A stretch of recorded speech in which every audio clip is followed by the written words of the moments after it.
In the annals of history, the Romans viewed ancient Britain as a distant and enigmatic island, sitting at the very edge of the known world.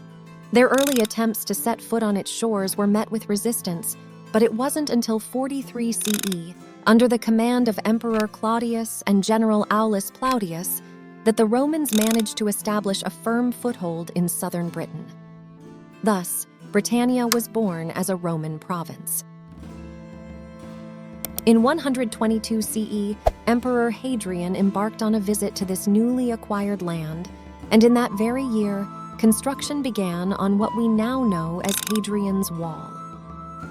This monumental structure, unparalleled anywhere else in the Roman Empire, posed an intriguing question. What was the purpose of this complex and unique creation, and why was it built?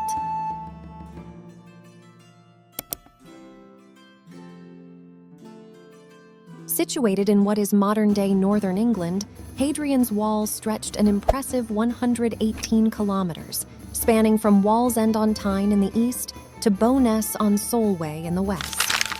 Built primarily with stone blocks, its dimensions varied along its course. The eastern section stood at approximately 3 meters wide and 4.2 meters high, while the western segment widened to 6 meters but maintained the same height. The final 6 kilometers of both the eastern and western sections were constructed last, with a reduced width of just 2.5 meters. In front of the wall lay a V-shaped ditch, 8.2 meters wide and 3 meters deep, adding an extra layer of defense. Furthermore, a vallum, a turf rampart with palisades, stood behind the forts along the wall, measuring 6 meters in width and 3 meters in depth.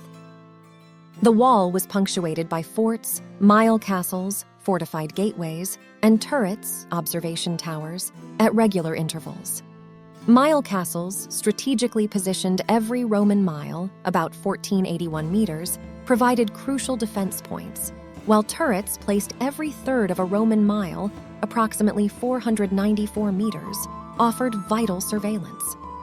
These forts served as living quarters for Roman soldiers, complete with storage facilities and administrative buildings. Interestingly, many of these forts were established before the wall itself took shape. Some were located in front of the wall, including outpost forts like Bewcastle, Byrnes, and Netherby, strategically positioned to support campaigns into the north. 16 forts aligned with the wall's route, while others stood on the Staingate, a road constructed during Emperor Trajan's reign to link forts from Corbridge to Carlisle. The construction of Hadrian's Wall was primarily motivated by a desire to create a physical boundary that would shield the Romans from their adversaries. But who were these barbarians that the wall aimed to protect against? Upon the Roman arrival in the 1st century CE, ancient Britain was inhabited by diverse tribes, each governing their distinct territories. Not all these tribes easily relinquished their lands, and pockets of resistance persisted throughout the 4 centuries of Roman rule. Among the most formidable were the Caledonian tribes, dwelling in modern-day Scotland, known for their warlike and fearless nature. Caledonia, encompassing much of the area north of the Wall, was home to prominent tribes such as the Caledoni and the Damnoni, both of Celtic origin with ties to the Gauls of northern Europe. These tribes employed ruthless battle tactics and wielded brutal weaponry, making them formidable adversaries. The Romans, despite some progress in the 80s CE, never completely subdued them, and uprisings remained a recurring challenge. By the time of Emperor Trajan, the Romans had retreated from Caledonian territories. Hadrian's Wall, erected in 122 CE, served as a vital shield against the Caledonian barbarians. Simultaneously, it acted as a divider between tribes on either side, gradually diminishing tribal influence due to reduced communication. Initially conceived as a base for launching expeditions into Caledonia, over time, the wall also functioned as a border for monitoring people and trade, thereby serving as a point of taxation. Notably, another wall, the Antonine Wall, was constructed 100 miles further north during the reign of Hadrian's successor, Emperor Antoninus Pius. While its exact purpose remains debated, Some historians speculate it may have been built due to perceived shortcomings of Hadrian's Wall as an effective defense. Nevertheless, the Antonine Wall was eventually abandoned, and Hadrian's Wall regained its significance for the next 2 centuries. Emperor Hadrian, reigning from 117 to 138 CE, was not just a military strategist, he was a cultured and intellectual leader, deeply interested in the refined Greek world. Soon after ascending to the throne, Hadrian made a pivotal decision to withdraw Roman military forces from the east, ceasing Emperor Trajan's campaigns in modern-day Iran. He believed these conquests were unsustainable and sought instead to consolidate the existing empire, fostering an era of peace and stability.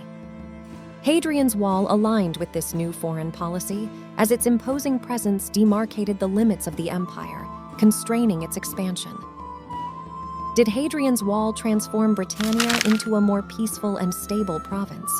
The answer to this complex question is nuanced, but the wall certainly did not eliminate military activities entirely. For instance, Emperor Septimius Severus's campaigns from 209 to 211 CE were marked by continuous hostilities with the Caledonian tribes north of the wall. In 208 CE, Severus initiated a colossal invasion with 50,000 troops to conquer Caledonia once and for all. While initial successes were achieved, the campaign faced brutal challenges, including harsh weather and treacherous terrain. An uneasy peace was struck, but uprisings soon resurfaced. Tragically, in early 211 CE, Severus fell ill and died, leading his sons, Caracalla and Geta, to abandon Caledonia and retreat behind Hadrian's Wall. Hadrian's Wall, constructed in the 120 SCE, served as a crucial base for the Roman military in the province. Moreover, it became not just a workplace, but a home for many Roman soldiers, with military forts resembling small fortified towns, complete with barracks, hospitals, granaries, chapels, and administration buildings. The commander and his family even had a grand villa in some forts, like Vindolanda, located on the Staingate Road east of modern-day Carlisle. In the wake of the successful 43 CE invasion, Roman culture gradually seeped into the tribal lands of ancient Britain through a process known as Romanization. This strategy aimed to harmonize conquerors and the conquered by introducing elements of Roman culture while preserving the indigenous way of life. Architecture played a pivotal role, with temples dedicated to Roman gods coexisting with local deities. Theaters, amphitheaters, public baths, and shops promoted Roman entertainment and a more sophisticated lifestyle.